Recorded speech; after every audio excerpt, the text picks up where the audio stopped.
మన ప్రభువును ప్రియరక్షకుడునైన యేసుక్రీస్తు శక్తిగల నామములో మీ అందరికీ శుభములు. ప్రియమైన దేవుని బిడ్డలారా, మరి ఎలా ఉన్నారు? గతించిన దినమంతా కూడా ఆయన రెక్కల నీడలో నిన్ను నన్ను మనందరినీ కాపాడి మరొక నూతనమైన నెలల్లో దినములో వారంలో మనం ప్రవేశపెట్టిన విధానాన్ని బట్టి మరొకసారి ఆయనకి వందనాలు చెల్లించుకుంటున్నామండి. మరి ఈ దినము దేవుడు మనకిస్తున్న వాగ్దానము ఇర్మీయా గ్రంథము 39వ అధ్యాయము 18వ వచనం. నీవు నన్ను నమ్ముకుంటేవి కనుక నిశ్చయంగా నేను నిన్ను తప్పించదును. ప్రియమైన దేవుని బిడ్డలారా, మరి దేవుడు ఆదరణకరమైన మాట చూపించాడు ఈ దినం మనకి.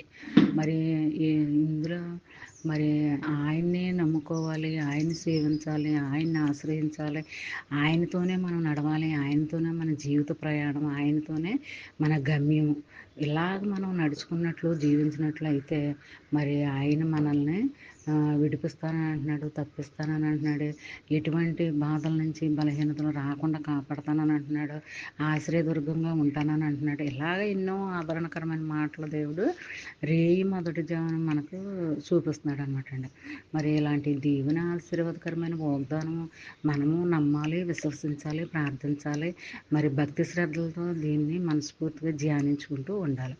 అలా ఉండినట్లయితే మరి ఈ దినము రావాల్సిన దీవెన ఆశీర్వాదాలు నువ్వు ఒక్కడవే కాదు, మరి నీవు నీ బిడ్డలు నీ కుటుంబ సభ్యులు అందరూ కూడా పొందుకుంటారనమాట.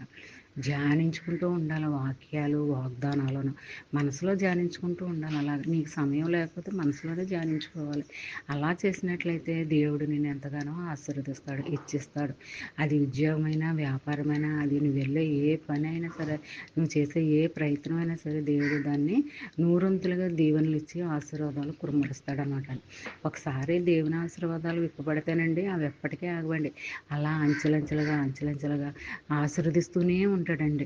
మరి ఇలాగా దీవెనలు మనం పొందుకోవాలి. దినమంతా మరి ఆయన కాపుదల మన మీద ఉండాలి. మరి క్షేమం అనేది మరి ఆయన మనకి ఇవ్వాలి. ఇలాగా మనము అనుసరించి ఆలోచిస్తూ నడుచుకున్నట్లయితే నువ్వు వెళ్ళేటప్పుడు వచ్చేటప్పుడు కూడా ఆయన నీకు తోడుగా ఉంటాడు. ఆయన దూతలను నీకు కాపులాగా పెడతాడు అనమాట. అప్పుడు నీకు ఏ భయం ఉండదు, ఏ బాధ ఉండదు, ఏ దిగులు ఉండదు, ఏ చింత ఉండదు అనమాట అండి. మరి ఈ చిన్న వాగ్దానం నీ ఫ్రెండ్స్ సర్కిల్లో పంపండి. అలా పంపడం వల్ల వారు దీవించబడతారు, మీరు ఆశీర్వదించబడతారు.